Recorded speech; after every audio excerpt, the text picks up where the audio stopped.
Welcome in, everyone, to another edition of the GSMC College Football Podcast, brought to you by the GSMC Sports Network. I'm your host, as always, Tommy Brzee. It is Thursday, June 13th, and we have a great show for you today. We're going to start talking a little bit about the Conference Realignment Teams. I realized I hadn't tiered these teams into different, ready to compete right this second, ready to, hang around right in the middle of the pack, and we'll see what happens to them type of team. So I want to break down the different tiers as I see it for the Conference Realignment Teams going into this year. Then I want to get into Will Johnson. He made a very, very big statement a couple of days ago when he was talking about possibly playing both ways, doing a Charles Woodson type season over there at Michigan, and he did not say it was out of the question. So I want to break down what exactly he said and why it would be just an incredible thing to watch over there in Ann Arbor this fall. But then we'll get into the ACC. We've been going through every big conference the last couple of days. We've been doing win totals and Cinderellas through every conference, and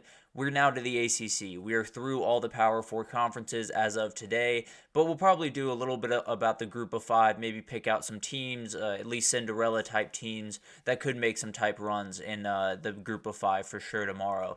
But after the ACC segments, we're going to get into a Hot Take Thursday to finish things out, and it's kind of about how tough this regular season is going to be in college football and how it might just make for some very interesting records by the end of the season. Let's just put it that way. But before we jump in, I do want to remind you all we get tons of questions and comments throughout the show, and the best way for you all to get your question on the screen, we can have a fun back and forth here, is to use the tip and donation link at the bottom of the screen, gsmcpodcast.net. It's a huge help not only to us here at the network, but to you all. You get to kind of have a fun, interactive experience here, and that's always good for both of us. Again, that is gsmcpodcast.net if you ever want to use that. But let's jump right in. And let's talk about the Conference Realignment Teams. It feels like, we're only 79 days out from the college football season, at least week 1, 72 days out from week 0. So that's the one that I count down to most of the time. But we have 13 new teams that are ready to take a new home in a Power 5 conference. Tons of people going all over the place. Every three I believe, all of the conferences have new members this upcoming year, which is very, very interesting. And, obviously, with the Pac-12 not being the Pac-12 anymore, definitely had a lot of people to go around. So it's going to be a fascinating year. A ton of different things changing, a ton of things kind of bouncing all over the place. And it is going to create kind of an interesting dynamic in college football. But I wanted to go through these teams and break down who are, in my mind, the immediate contenders, who are, in my mind, ready to compete, but maybe not ready to win the conference or do anything crazy. And then we'll get into the teams that are just kind of in the wait-and-see mode. We don't really know how they'll fit into the new conference, but definitely have the ability to build up. But as of right now, seem to be kind of on the lower end of the conference as they walk in. But let's kind of get into this, and I first want to start with the teams and immediate contenders. I think it's the three guys that we've been talking about a lot, Utah, Texas, and Oregon. I think when you look at those three guys, they absolutely can make noise in this upcoming year, can be the team that a lot of people, pick to win their conference. It could be that 3 of the Power 4 conferences are won by new members, and if it happens, it likely will be those 3. So let's start to break these guys down and give you guys an idea of where they all stand. And we'll start with Utah, a very, very talented team. I think they go as far as, Cam Rising goes. As long as he is healthy, as long as he is upright, this guy's going to make plays. He has shown that time and again, won 2 Pac-12 championships, did just incredible things throughout his career at Utah, and got one more year to work with. So definitely is going to be an incredible year for the Utes. Definitely a lot on the line. You're walking into a conference that you got to feel pretty confident that you can at least compete in, much less you can maybe the class of that conference coming in. So a lot riding on this year. I think Utah is ready to roll, and I would be honestly a little bit surprised if we didn't see them in Arlington. I think that's just how good this team is, and also their schedule is not quite as tough as some of the other teams in this conference. So it'll be fascinating to watch that unfold. Texas is the other team that I circled as an immediate contender. I think we can all agree that walking into the SEC, Texas is about as in good a place as you possibly could be. You never really know what's going to happen when you walk into the SEC. There's always a level of physicality, a level of intensity that you got to match. But if we're looking from a pure roster perspective and a pure guys perspective, there's no one that would be more ready than Texas right now. Ohio State jumping in would be more than fine. Oregon, I think, would be fine as well. But there's a very select few that could have made this jump and been at the top of the field. And it looks like Texas is right there. So as of right now, it feels like kind of a toss-up. You never really know what Texas is going to look like this upcoming year because they haven't played a full SEC schedule ever. So it'll be fascinating to watch how they adapt to that. I think they have every ability to win that conference, to win a national title in Sark's fourth year and really start taking off over there. But there is also the alternative that the SEC physicality just gets to them a little bit and they start to fall down those rankings just more and more. So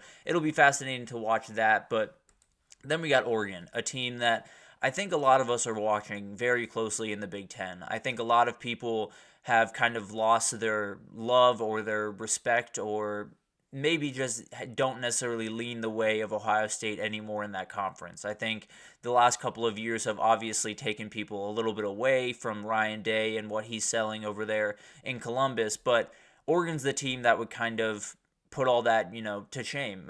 Would kind of put all that to bed and maybe win this conference in his first year. And Dan Lanning, if he was able to do that, would just be one of the best, maybe a second top two coach in the entire country after this year. With all of the things that happened this offseason, with all of the changes, with the transfer portal class, being able to get this team possibly to a Big Ten championship would be just remarkable to watch. So definitely going to be very interesting for that. But let's get to the ready to compete teams. And I think for me, it kind of starts with Oklahoma. And then you got Arizona, you got SMU, USC, Washington are the teams that I think are ready to compete in some form or another.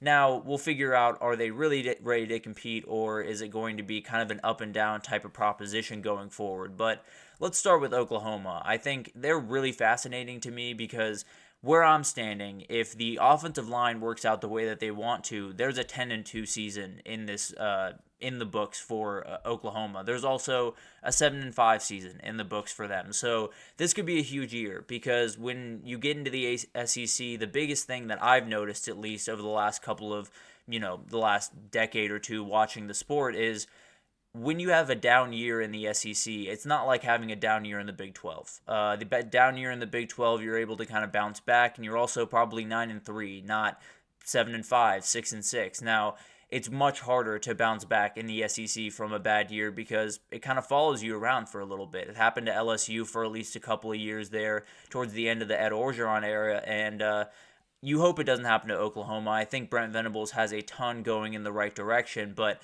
it's a huge year for them just to, show that they belong. But let's get into Arizona, a team that is just having Noah Fafita and Tatori McMillan is absolutely huge for not only 2024, because obviously it's huge for 2024, but I think it's huge for this entire program. You need a jumping off point in this new conference that is going to give people confidence going forward and is going to give recruits confidence and maybe portal guys confidence to come into your program, and having those two guys essentially guarantees that you're going to make some waves. I don't know if they're going to be able to, totally tear the conference down, do incredible things their first year, but I know for a fact they're going to make a lot of really cool plays, and they're going to make a lot of plays against big-time teams. So it'll be fascinating to watch if they're able to kind of get up to the top of the Big 12 in year one, but at the very least, I think this team is going to be sticking around for quite some time and might just be a big-time transfer portal destination going forward. So they're very fascinating to me. I think they could be right up there at the top of the Big 12 in the next couple of years. And then you have SMU, one of the more wild cards of this group. I think they might just be overlooked just slightly. They're returning just so much production, particularly the quarterback Preston Stone, a remarkably good player that's kind of a dual threat type quarterback. And I think this team will sit probably somewhere in the middle of the ACC for a bit. I don't necessarily expect them to light the world on fire or do anything incredible, although they could. But I do think there's going to be a moment where they flash to the top for a year or two, and then maybe they flash back to maybe they go back to the middle right after that, but this is going to be a team that is capable of putting together maybe a flash-in-the-pan type team or a really talented team that can make an ACC title game. So I just would watch out for SMU in terms of they're going to be there at some point. They'll be in the conversation at some point. I just don't know when that's going to be. And then you got USC, one of the most interesting teams in the country. To me, I have full confidence that this is going to be a big-time player in the Big Ten going forward. I think Lincoln Riley has totally changed over the last couple of months when you talk about his approach to a football team, and it's showing on the recruiting trail. If you go into what USC has been doing on the recruiting trail the last probably 2, 3, maybe even a month, they've been doing incredible stuff. It's just incredible what they've been able to pull in, especially on the defensive side of the ball. It's different type of guys than he's been getting in the past. It's no longer, speed guys that have a ton of ability and all of that type of stuff. It's big old dudes that have a ton of ability and can kind of move guys off the line of scrimmage. So there's a ton going into this season. It feels like USC, it might not be 2024 where they make noise, but I think they're going to be right up towards the top at the end of maybe 2026 is probably a good moniker for where they will be in the Big Ten by that point. But let's get into Washington, a team that frankly I don't love in 2024. I don't necessarily love the amount of turnover. I don't think Jedd Fisch has a Noah Fafita in that room that can kind of come in with a cape and be Superman for that team. I think they're going to have to, kind of take their licks in the first year. And I could be totally wrong on that. I think Jedd Fisch, it wouldn't be the first time that he's proved me wrong about one of his teams, but I do think that this team is going to be built into a very good program. Jedd Fisch knows how to build a program. There's no two ways about that. And I think there's going to be an ability here that they're going to be able to at least compete going forward. Now, do I think they're going to win a Big Ten title in the next couple of years? Probably not, but it's still very much in the cards with what Jedd Fisch is capable of. But then let's get to the wait-and-see teams, the teams that are towards the bottom of their conferences as they walk in. I got UCLA, Stanford, Cal, Arizona State, and Colorado. 5 teams that I think have a lot to gain, but it's going to take some time. But let's start with UCLA, a very, very interesting team. And frankly, I have a lot of confidence in them going forward. Probably not in 2024, but 25, 26, towards the latter years in their Big Ten tenure. I think Deshaun Foster is going to be a really good head coach. I feel very confident in that. I think he is leading this program the way that it needs to be led and has that energy that they absolutely need. So I think he's a great addition. I think Stanford is the one that is likely looking at where they're going to be for quite some time. I wish I could tell you that Stanford's going to get back to the Andrew Luck, Christian McCaffrey type days, but it doesn't seem that way. I like Troy Taylor, and I think he's doing a lot of really good things over there, but there is a big-time talent gap between Stanford and the rest of the ACC, and I don't think they're necessarily going to close that anytime real soon. So I'd be a little bit worried about them going forward. I think they're going to be a solid team and slowly start to build, but it's going to take time, that's for sure. And then you got Cal. I think this is a team that I'm watching very closely because I think they're doing some things, especially in the transfer portal, that are really interesting. And I think they have the ability, they have a couple of players on that team, particularly Jaden Ott, that absolutely can make tons of big-time plays and make them a very dangerous team in this league.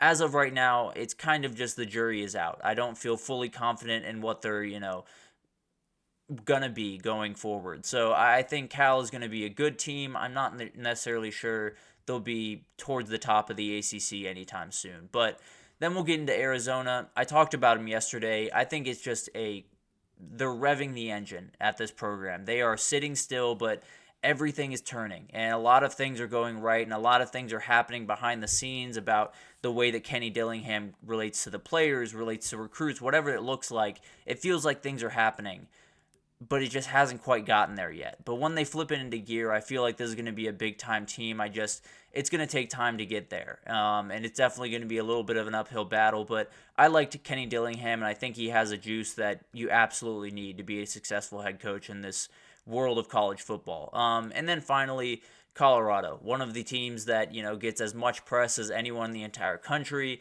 And for me, this is all about, is Dion there in a couple of years or is he not? If he's there, then I think at some point he's going to be able to put together a contender of, the right transfer portal guys and the right group of guys coming together at the right time to compete in this conference. But right now, I don't know what the future of Colorado football looks like. I don't know who's going to be on the team. I don't know who's going to be on the coaching staff. I don't even know if they're going to be able to win a couple of games in a couple of years because who knows how this entire experiment ends up. But at the end of the day, I think they're going to be a solid team going forward. But until, there's a little bit more intensity around that program and much more depth around there, I'm not super confident. So it'll definitely be interesting to watch these kind of shift and change over the next couple of years. But as of right now, that's where I have all of the conference realignment teams. But we'll take our first break here. And when we come back, we're going to talk about Will Johnson. It sounds like he wants to do a little bit of a act kind of